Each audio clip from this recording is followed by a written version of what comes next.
and you guys will be very surprised at how well this works.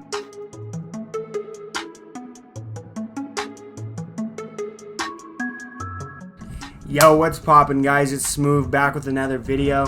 This is a little bit of a filler, but you know what? I'm just gonna try to stay consistent with my uploads and keep you guys entertained. Just before I get started with this video, I just want to let you guys know I'm working on another really awesome cinematic video, and I know you guys are gonna really love it. So be patient with me on the really high quality uploads. I try to make every upload really high quality now, rather than just constantly posting fillers. But today I wanted to bring you guys a retake video, and I want to bring you, I don't know how many I'm going to do, maybe one or two, because I'm not going to teach you guys one retake specifically. I want to teach you guys the intermediary moves that I like to do while I'm doing retakes in general. So I'm going to go ahead and just get started with the first one here. Alright guys, so the first thing I want to show you guys is something I like to throw in between a lot of the retakes that I do, and it could be a retake in itself if you want it, but you wouldn't really want to do this constantly because your opponent would really get a rhythm for it eventually. It's not very sophisticated, it's not a hard thing to do. Maybe if you're newer at the game, it'd probably be pretty hard to do, but if you've been playing the game for a while now, it shouldn't be that difficult to do. If you think it's difficult, I honestly I encourage you guys to give it a try, because it's really not that bad, especially once you get the rhythm of it. So I'm going to show you guys what that looks like here in full speed.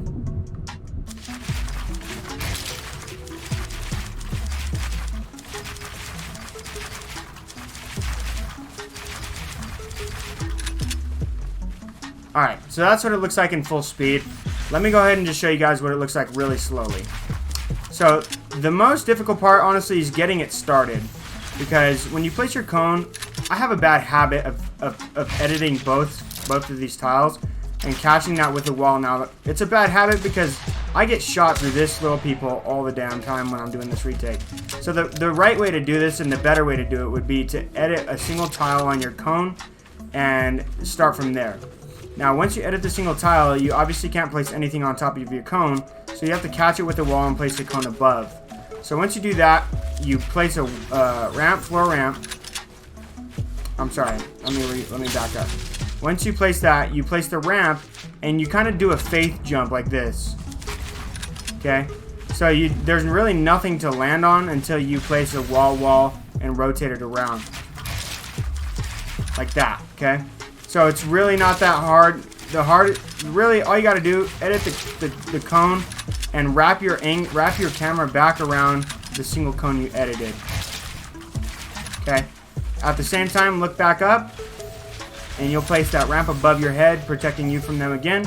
Place another cone and do it the opposite direction.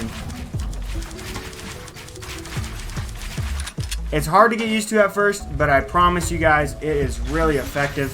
And it looks really smooth, it feels really smooth, and it's not very choppy. You can't really do too much to really ruin that retake, or the sort of intermediary addition to a retake. So the second thing I want to talk to you guys about, and I should have started here, is your consistency is very important. Okay, you don't have to make the most flashy retakes if you want to get high ground. You don't have to try to edit 1,000 times on your way up, like a lot of people do for clips. Even those guys who do that, when they're doing 1v1s or wagers, they will simplify their retakes a lot. It'll have the same structure, bone structure, but there'll be a lot less flashy things added in there. So the next thing I want to talk about is, if you haven't learned it by now, you should really start practicing your cone jumps. And if you're already good at cone jumps, that's awesome. If you do cone jumps like this already, great. I encourage you to start trying to do protected cone jumps like this.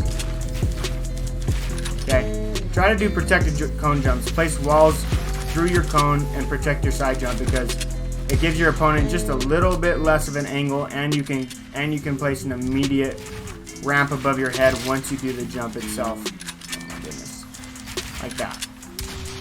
Okay, so cone jumps aren't that hard. All you have to do is put the time into practice. Now, I'm telling you guys, if you can learn 3 consecutive cone jumps in a row, so 1, 2, here, let me go ahead and do it full speed here. And I'm not even warmed up, so.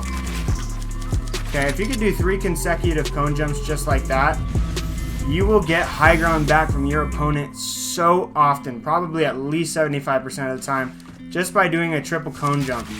Now, it's like, I don't really understand why. It's such a weird thing to watch somebody do when you're fighting them, and it's very hard to fight that. You just have to basically start cranking 90s to fight somebody doing a triple cone jump like that.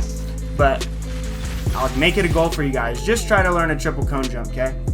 That will seriously improve your retake ability, and it's very difficult to keep up with, like I said. So learn cone jumps.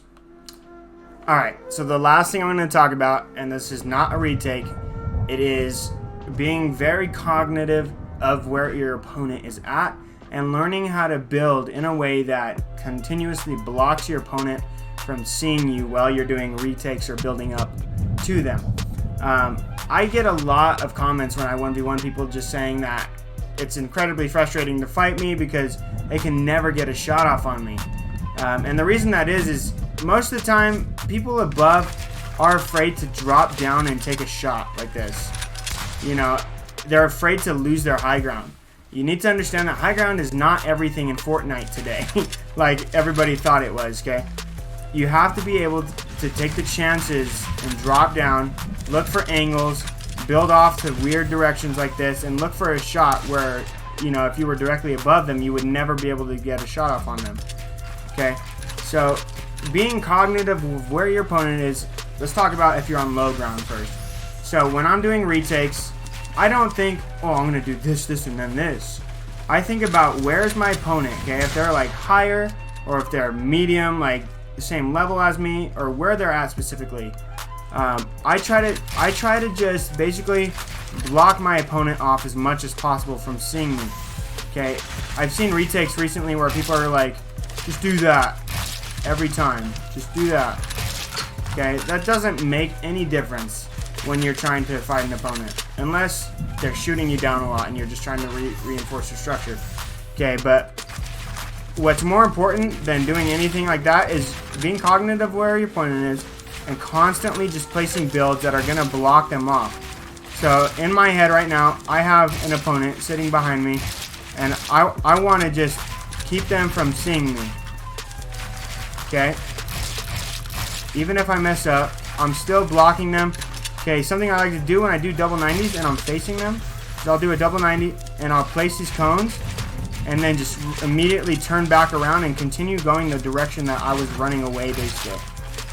Now, you don't always want to be running away. You want to be looking back continually to see where they're at. So it's a good strategy to think about where they're at and continue to pull away while you're doing your retake from them. Now, for example, when I was in the 1v1 BH tournament, the guys I was fighting against, if you did a retake away from them, in a split second, they would literally just spray you out, okay?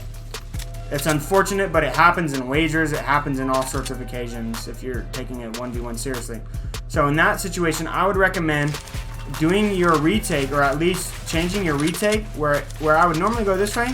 I do one of these little rotations, and I immediately turn toward my opponent, okay? So don't always go away from your opponent. Sometimes you need to actually go towards your opponent to connect to their builds. And it's actually really difficult to track your opponent when they're below you and they're on your build or they're attaching to your builds. I use that strategy pretty frequently actually when somebody's like 10 layers above me and I don't want to just grapple up to get height or to, you know, reset the fight.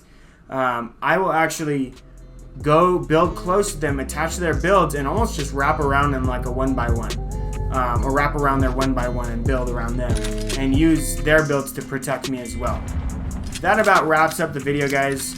I just wanted to give you guys some tips to even beat myself. If you guys come and watch my streams or fight me often, it's not very often that I lose. And so this is the reason why, because the more cognitive you are about your retakes and what you're doing during the game, not just going through the motions and trying to do Sway's retake step by step, you will get better at Fortnite, and that's how you will take your next step as a creative warrior and learn how to beat more people more often. So if you guys enjoyed the video, please drop a like, drop a subscription on my channel. It really means a lot. The channel's popping off lately, so like I said, I'm making some really awesome videos for you guys. I cannot wait to talk and release the thumbnails and whatnot. So just stay tuned to the channel. Really appreciate you guys turning notifications on. We'll see you guys in the next video. Peace, boys.